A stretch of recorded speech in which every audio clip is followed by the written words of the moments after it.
Hi everyone, welcome to Body and Soul.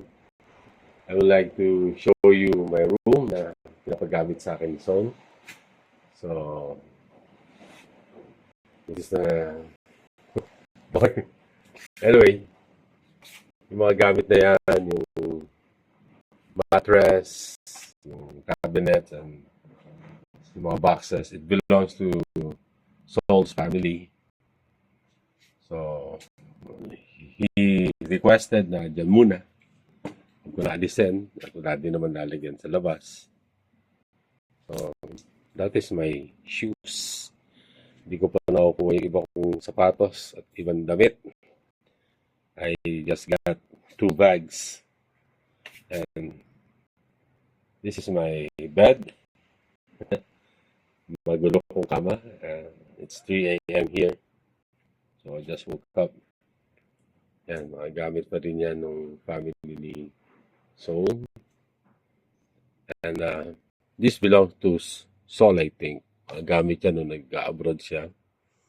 Ito sa akin na to. Ito, mga bagong laban yan. Towels, shorts, mga pambahay na t-shirt. Ang nadala ko lang pang alis ay 2 polo shirts. Ilang shirt na pang alis. Some are in my bag. I have 2 pants. This is yung isa, nalaban na.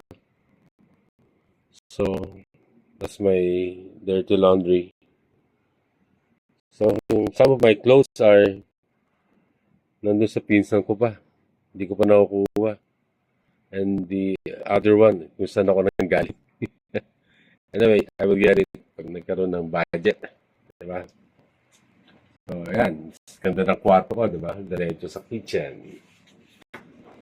That's the kitchen namin ni Soul. Diretso sa restroom. That's my restroom. So yun lang. Mga kabady and ka-soul. So, see you next time, mga men. Bye.